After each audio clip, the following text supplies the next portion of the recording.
Connecting North America's producers and consumers is the backbone of Kansas City Southern's remarkable success. Praised for its foresight and respected for the tremendous shareholder value it creates, all of these achievements were born from one man's determination more than 125 years ago.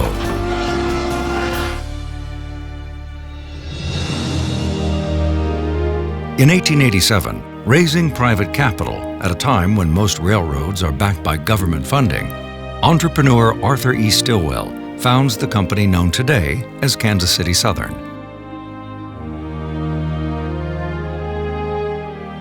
Stillwell had a vision.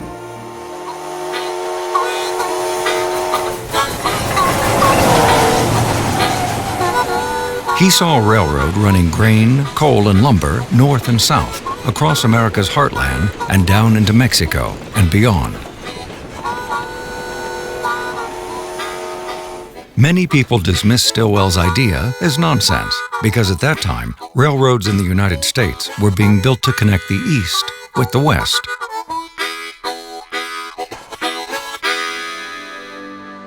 But Kansas City Southern has always known where it's going. Even when, especially when, it's headed where no one's ever gone before.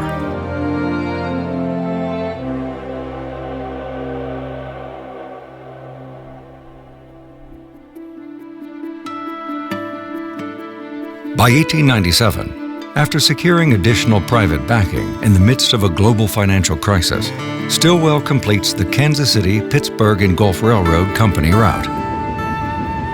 The company prospers well into the mid-20th century by diversifying, creating and investing in a number of financial service businesses, including the company today known as DST Systems Incorporated.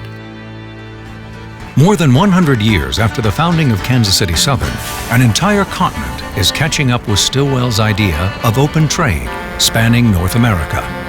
In 1994, the United States, Canada, and Mexico signed the North American Free Trade Agreement, NAFTA.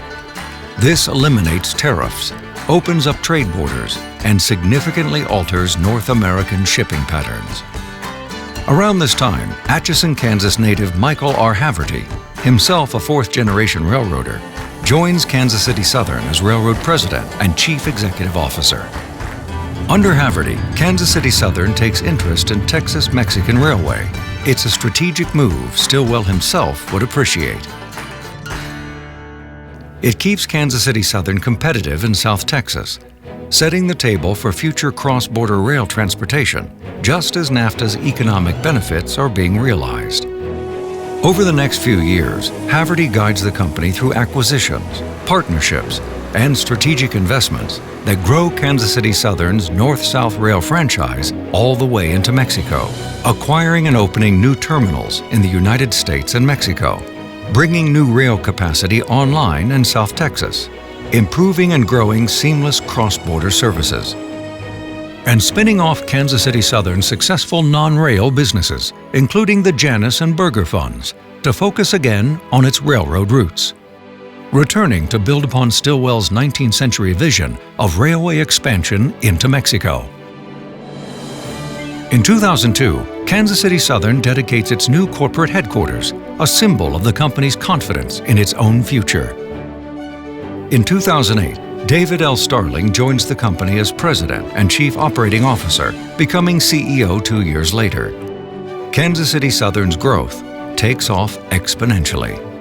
Echoing the way Stillwell guided the company through a massive depression more than a century before, Kansas City Southern's 21st century leadership team continues the company's extraordinary growth in the midst of one of the largest global economic downturns in history.